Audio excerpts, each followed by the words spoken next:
They say love is blind, but that's not true. Love is a master illusionist. It doesn't close your eyes, it simply forces you to look in the wrong direction. It makes you believe that the shimmer of a mirage is the light of truth. And I believed.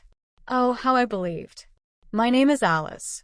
I am 23 years old, and for the last 3.5 years, I lived in a fairy tale I built myself. It was my own carefully constructed castle in the air. My husband, Mark, was the rising star of the architectural world. Tall, with a perfectly chiseled profile, dark, slightly tousled hair, and a smile that could melt Arctic ice. We were the golden couple of the city. Everywhere we went, our names were whispered together as synonyms for success, beauty, and boundless love. I gave him everything. Not just my heart.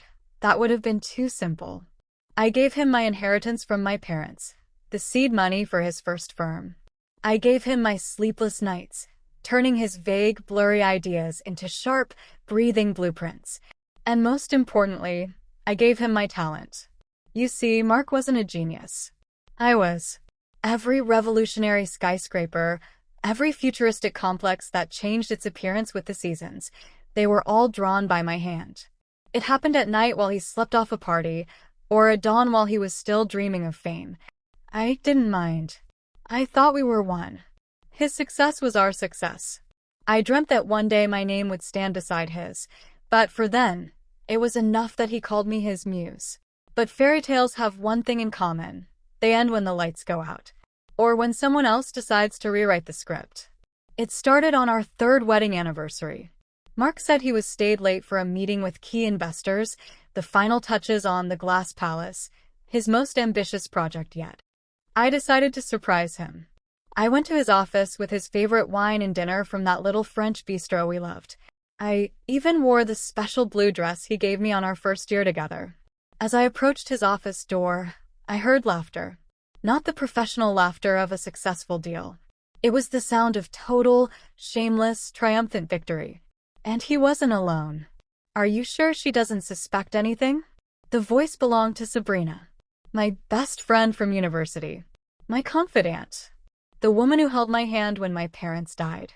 She was the lawyer for our company. Her voice, always so soft and sympathetic to me, now sounded as sharp as a blade and full of malice. Alice. Mark's voice was cold as steel. It was stripped of every ounce of warmth I thought I knew. It was the voice of a predator looking at its prey. She's too busy with her drawings and dreams of our shared future to notice anything. She's my free money printer, Sabrina. I just give her a task, and she prints me millions. As soon as the Glass Palace contract is signed, I'm filing for divorce. Thanks to your brilliant edits in the prenup, she'll leave here in the same clothes she arrived in 3 years ago. No name, no rights to her projects, not a single penny. And no way to prove a single thing here was hers. I stood in the hallway, clutching the bag of food, feeling something die inside me. It wasn't pain. It was something sharper. It was icy clarity. I felt the glass facade of my perfect life shatter into a million jagged shards, and every single one was now stabbing into my heart. The world didn't disappear. It just showed its true, ugly face. I didn't walk in. I didn't scream or break the wine bottle. Surprisingly, I felt a total, terrifying calm. The kind of calm that comes before a storm, when the air turns heavy and the silence feels threatening. I turned around and walked away. That night, I realized, to defeat a predator, you have to become a trap. And my trap would be an architectural masterpiece. The next morning, I met Mark with a smile and hot coffee. I saw a flicker of surprise in his eyes that I wasn't upset he worked late, but he dismissed it quickly. She's so naive, he must have thought. Darling, I've thought of something incredible for the Glass Palace, I said, spreading new sketches across our massive drafting table. It won't just be a building.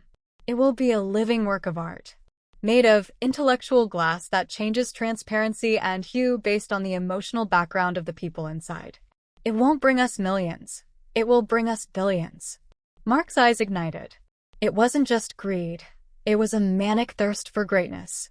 He wanted to be a king, even if the crown was stolen. His ego was so large it blinded him to any possible doubt. For the next 2 months, I played the role of the perfect submissive wife. I worked on the project for 18 hours a day.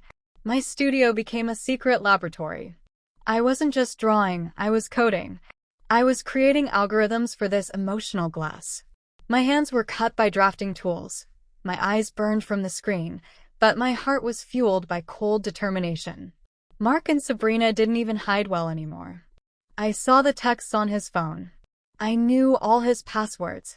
They were as simple as his thoughts. I downloaded every love note, every photo, every record of their secret hotel meetings. Every time I wanted to scream, I reminded myself, the price of their betrayal is their total destruction. And it will be public. One morning, Sabrina brought me documents to sign. "Just a formality, Alice," she said, looking me in the eye with that fake sympathy that now made me want to vomit. She was wearing a sweater I had bought her for her birthday. Transferring all intellectual property to Mark's firm to secure the big loan. You know how bureaucracy is. I knew exactly what was buried in that fine print, the total surrender of my name and my life's work.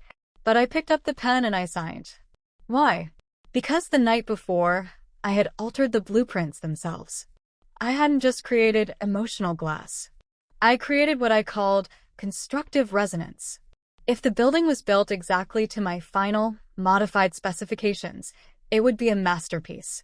Right up until the moment the main hall filled with investors and the full illumination system was triggered. Then, the resonance wouldn't just change the glass color.